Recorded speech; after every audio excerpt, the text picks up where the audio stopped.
Hello. Hello. Tiger ग्रुपचा number आहे का? हा, बोलतो ना. कोण बोलतोय? मी पुण्यातून बोलतेय सर.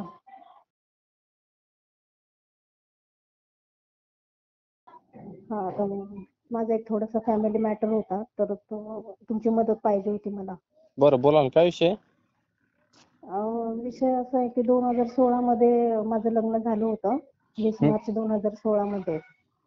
तर म्हणजे आता नवरा नांदवत नाहीये त्या कारणासाठी. तर 2016 मध्ये लग्न झालं होतं माझं. 1-1.5 महिना राहिले मी त्यांच्या इथं.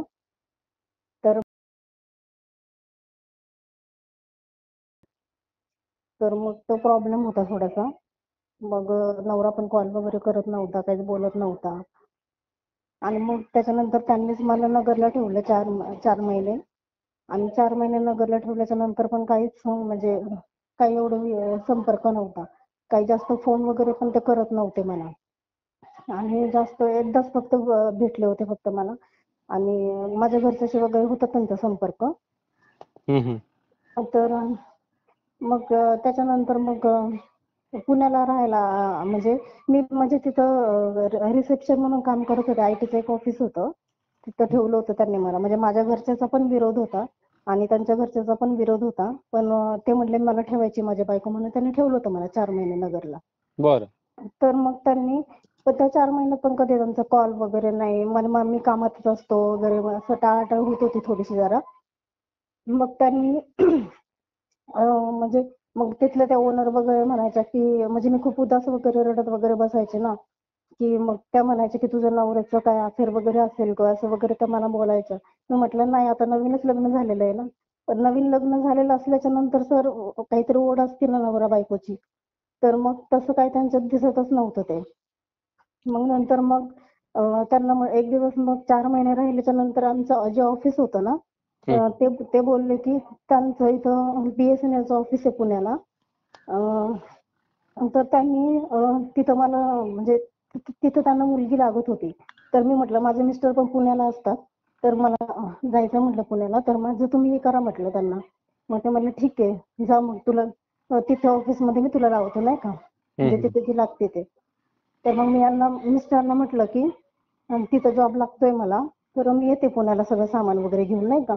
मग ते माझ्या घरच्याशी बोलले, त्यांच्या घरच्याशी बोलून सगळं करून तेव्हा मग मी सप्टेंबर 2016 मध्ये आले पुण्यामध्ये राहायला. बरं. मग चालू व्यवस्थित चालू होतं वगैरे.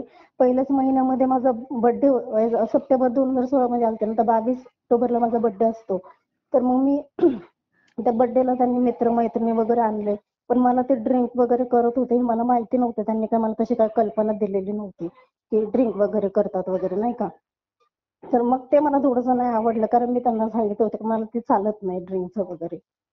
तर मग असं सगळं चालू व्यवस्थित, त्याच्यावरनं भांडणं वगैरे थोडेसे होत होते. मग पहिल्या महिन्यामध्ये नोव्हेंबरमध्ये मला वाटतं दिवाळी होती, मग त्यांनी मला एकटीलाच पाठवलं. मी एकटी गेली त्यांच्या घरी, तिथलं त्यांचं सगळं वगैरे करून आली. माझ्या सासूबाईला वगैरे साडी वगैरे घेऊन गेलते, पण त्यांनी ती साडी पण नाही घातली, काहीच नाही. आणि मग मी इकडे आल्याच्या नंतर मग आमचे थोडेफार वाद चालूच राहायचे की हे मला स्वीकारतच नसायचे, लक्ष द्यायचं नाही घरामध्ये, पैसे द्यायचे नाही, बायको म्हणून स्वीकारायचे नाही. मग आमच्या घरामध्ये पहिलं मंथ मी जेव्हा राहायला आलते ना, तेव्हा इथं सगळे मुलंच राहायचे. मी म्हटलं घरामध्ये मला मुलं नको आहेत, म्हटलं मला आवडत नाही मुलं वगैरे सगळं घरामध्ये. तर मग ते म्हणायचे नाही का माझ्यापासून माणसं तोडती, माझे मित्र तोडती, माझे हे नातेवाईक तोडती घरचे वगैरे, असं सगळं वगैरे ते बोलायला लागले त्या गोष्टीवरनं. मग मग म्हणजे ते माझ्याकडे लक्षच देत नव्हतं अजिबातच. असं नाही की एकदम टाकून दिल्यासारखी, सुखाशी काही देणं घेणं नाही आणि दुःखाशी काही देणं घेणं नाही, कुठल्याच गोष्टीची काही देणं घेणं नाही. म्हणजे सुरुवातीला त्यांच्या घरच्यांनी खूप गैरसमज आमच्यामध्ये दोघांमध्ये निर्माण करून दिले त्यांनी, की त्याच्या आईने वगैरे की आता आमच्या मुलीला ते लागतंय. पण त्यांच्या आईचं असं व्हायचं की मी करते ना मग बाहेर राहून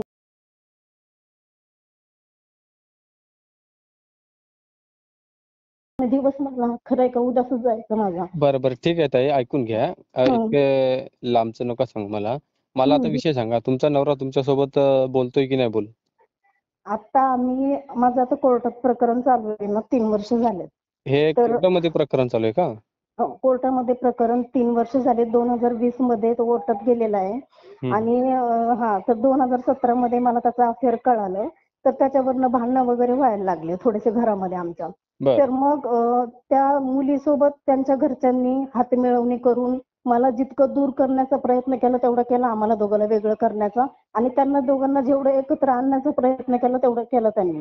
माझं त्याच्या घरच्याचा आणि माझा त्याच्यानंतर जास्त असं संबंध आला नाही कधी. म्हणजे थेट असं त्यांनी मला त्रास नाही दिला. पण आम्हाला जेवढं वेगळं करता येईल ना दोघाला, तेवढं त्यांनी ते केलं. म्हणजे हा माझ्यासोबत नीट राहतच नव्हता अजिबातच.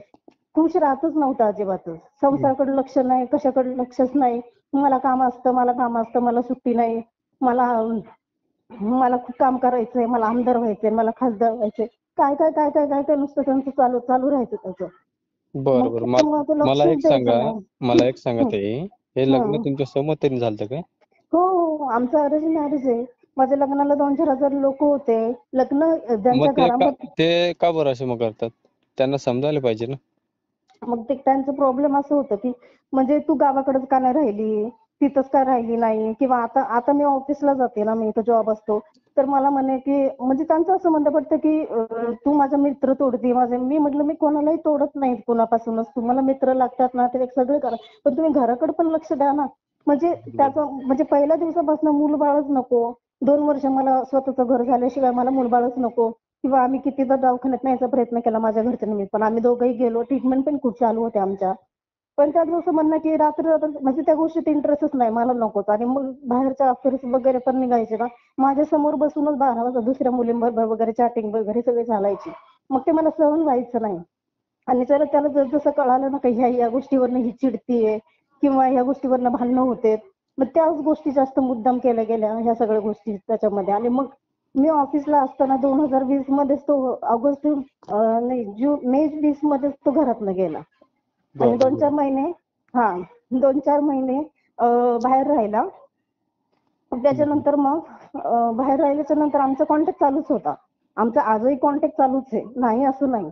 कारण आमचं प्रेम खूप आहे एकमेकांवरती. पण काय होतं गैरसमज त्यांच्या घरच्यांनी आणि काही लोकांनी असं आमच्या दोघांमध्ये करून दिले खूप गैरसमज की ही अशी आहे तशी आहे.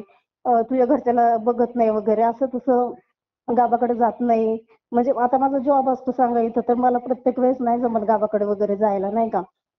तर मग ते असं व्हायचं आमच्या दोघांचं ते भांडणं व्हायची जास्त. पण आमच्यात प्रेम पण खूप आहे आजही तेवढंच आहे. पण तो म्हणतो मी येणार आहे पण कोर्टातूनच येणार आहे. मी तसं येणार नाहीये. आता एक ते तेवढंच लावून धरलेलं आहे ना. आता 1 महिना झाला की माझं सोबतचं बोलणंच बंद करून टाकलंय. बोलतच नाही आता माझ्याबरोबर. माझे नंबर पण ब्लॉकला टाकून दिले. बरं मग मी आता कॉल केला मग ते पण मला पण तेच बोलणार कोर्टा थ्रू विषय चालू आहे असं तसं वगैरे बोलणार. हां. पण तुम्ही नाही का थोडंसं कडक शब्दामध्ये समजून सांगून बघा ना. कारण कसं होतं माहितीये का, म्हणजे आज त्यांचंच अफेअर होतं. तेच नीट वागत नाही घरामध्ये. सगळ्या गोष्टी तिकडनंच आलेल्या आहेत. मी काहीच केलेलं नाहीये. म्हणजे एखाद्यासोबत एखाद्याला नांदवायचंच नाही म्हटल्याच्या नंतर तर मग मी जायचं कुठं, मी करायचं काय? आता मी कसे दिवस काढते ना माझं मलाच माहिती आहे. मी तर पुण्यामध्ये राहते आणि मी बरं. एकटीच राहते नाव काय इथं. तुमचं नाव काय? माझं शुभांगी सागर आव्हाड.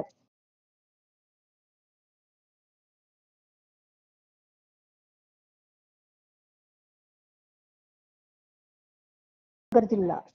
अच्छा. हं. नाव सांगा तुमच्या मिस्टरचं. सागर आव्हाड. सागर अंबादास आव्हाड.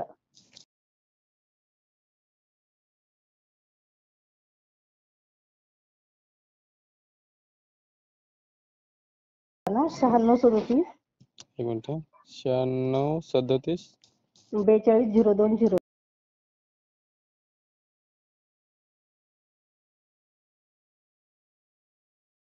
0202 लास्टला. चालेल काय बोलतो मी होतं काय त्यांच्यावर. होतं सर माहिती का, म्हणजे चालू आहे आमचं सगळं तुम्हाला सांगते व्यवस्थित वगैरे सगळं चालू होतं. तो घरातनं गेल्याच्या नंतर 3 वर्ष झाले आता कोर्टात चालू आहे. आणि मग काय होतं मी कुठं काय अजून तरी कंप्लेंट काहीच केलेली नाहीये. तो पत्रकार आहे, रिपोर्टर म्हणून काम करतोय. पण झी 24 तासला. मिस्टर हो. का? हो. झी 24 तासला न्यूज रिपोर्टर म्हणून काम करतोय. कसं होतं माहितीये का, आमचं सगळं व्यवस्थित आहे. तोही समंजस आहे सगळ्या गोष्टी. पण घरचे आम्हाला त्यांचे एकत्र येऊनच देत नाहीत अजिबातच. आणि मग तुम्हाला सांगते ह्या 3 वर्षामध्ये केस चालू असताना मी त्याचा बर्थडे केला. बर्थडेला आला, अर्धा तास थांबला गेला. चिकन केलं तर खायला चिकन म्हणजे जेवायला गेला. मला प्रत्येक वेळेस विश्वास दिलाय की नाही का, मी तुला येणार नांदवणारच आहे, मी येणारच आहे आणि आता 1 महिना झाला नंबर ब्लॉकला करून टाकले. आता 1 जानेवारीला मी त्यांच्या घरी जाऊन आले. मला चालेल म्हणे तू चालेल, बोलतोय मी, नंतर कॉल बॅक करतो तुम्हाला.